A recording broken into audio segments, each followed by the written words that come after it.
And I really hope that, if nothing else, everybody at least takes an active stance in continuing to support the message of our founding fathers, the message of smaller government, of lower spending, of being individually responsible and fiscally responsible.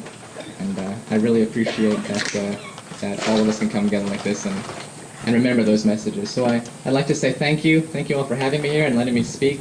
I wanted to, if you guys had any questions about how to be involved, I guess, with us on campus, or we do have a website. I'd really like to give you the address, and I can write it down for you, or it's www.ufgop.org. And I think Jan has the website address. And of course we have a Facebook and a Twitter and everything that you need nowadays to stay current and technologically active, which is one of our ways of trying to help the incumbent politicians, as the younger generation on the conservative side, reach their message to more people and make sure that we can be sure to continue to support these goals in every aspect and modern way that we possibly can. Anybody have any questions? Yes, sir. I do have one question for you. Yes, sir. With your knowledge and everything, and you're feeling a lot better than we are. What's the one question that we can ask real quick to a politician when we get the chance? One question that we should be hitting every single time. That question, like I've been saying, I think is really, what the hardest thing for a politician to do is nothing, because they have to do something to go home and say to their electorate, this is what I did. They don't tell you the results. They don't tell you how much it costs. They don't tell you the benefits or the disadvantages. They tell you, this is what I did, and because that usually elect me. So what we should ask them is how are you being responsible and doing so in a way that nobody has to know about it? Because and they won't be able to give you an answer to that, and they'll say, well, that's not my job. My job is to be whatever politician answer they want to give you. But how are you being responsible and doing it in a way that nobody has to know about it, but it still helps me, it still benefits me? Where are you working to better my life as your job is, or be my representative without trying to get some personal gain or stake in that? That's what I would ask. Yes, sir. What is, as far as campus conservatives are concerned, and the issues of textbooks being incorrect, how is the conservative movement on campus talking to the faculty, student unions, and that kind of thing, and trying to shape it the way it's supposed to be? Well, the faculty don't really like to talk to the conservatives on campus. And as a matter of fact, any political science class, and I am a political science and classical history major, because I believe we can learn a lot from the foundings of democracy to further our own democracy. Anytime I have a class and I walk into it, a political science teacher will usually recognize me, and I usually don't get their favor for the rest of the class period. I actually had one teacher that I thought was very fair recently. His name is Gary Boulware. He's a really great guy. He did a little experiment in class where he, after one exam, his subject was public administration, so this is pertinent to what he was teaching, and he was trying to help people understand the conservative ideology, because a lot of people in class said they could understand the liberal ideology, but they had no way to relate to the conservative ideology. So after a test one day, he said, this is what we're going to do. We're going to redistribute the grades from your test so that everybody can everybody can have an okay grade. And those who got an A, that's going to go down to a B. So those who got C's and D's can have a B also. And then everybody will be even. And he said, we'll vote on it. And the class just got furious. I mean, they did not want to go for that at all. And after letting us on for about 30, 45 minutes and having the vote and pretending as though he was actually going to follow through with this, he said, well, how many of you are unsatisfied with this decision? And everyone raised their hand, of course. And I said, well, welcome to the ideology of a conservative. Right. And he was fired from his job that semester.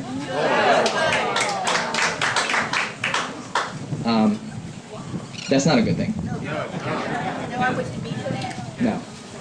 And I think that speaks to, to really the status of the faculty mindset on campus.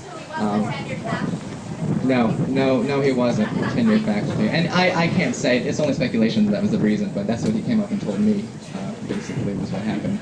So, there's a mindset on the college campus that everything that looks great on paper could possibly work, like communism redistributing things, or when you remove the human element from things, greed and wanting to gain power for personal gain. Things do work on paper, but in the real world, as we with conservative ideologies understand, it doesn't work that way. Dwight Eisenhower said, or President Eisenhower had a quote, and I can't remember specifically, and I won't say it as well as he did, but what looks good on paper doesn't implement as well in the cornfield. And I think that, unfortunately, professors don't have that mindset, and they really like to ingrain in these students, and I would call it indoctrinate these students to believing that, we can reach a redistributive bliss where everybody can just be happy and never have to work and never have to worry about anything ever again.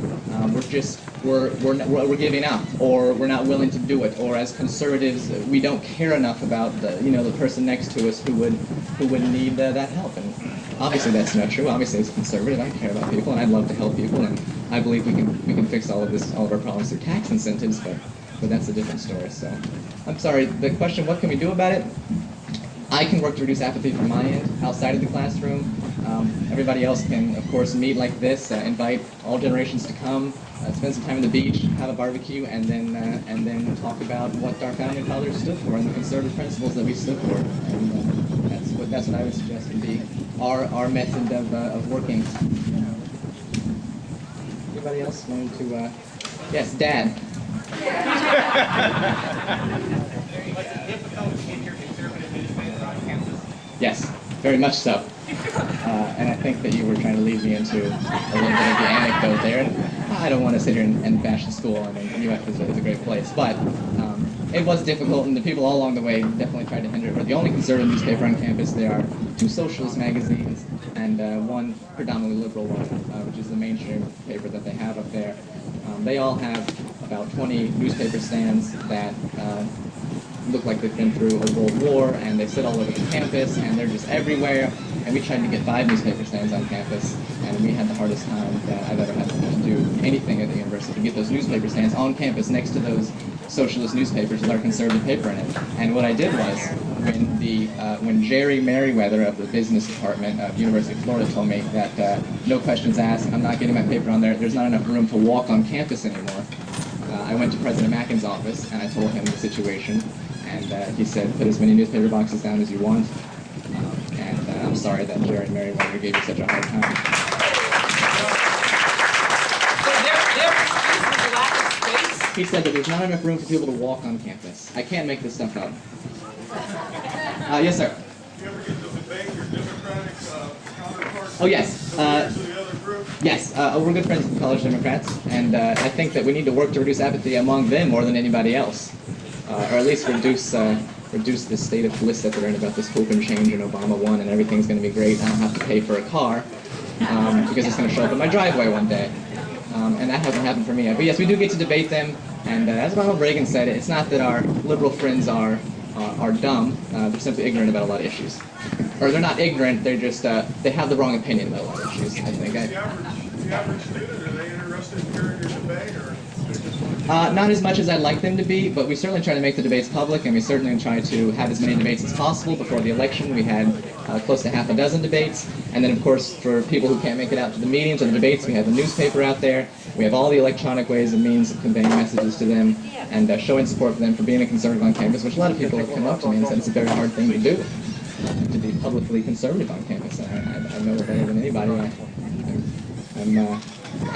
I'm sure Carly is, and all of us sing along all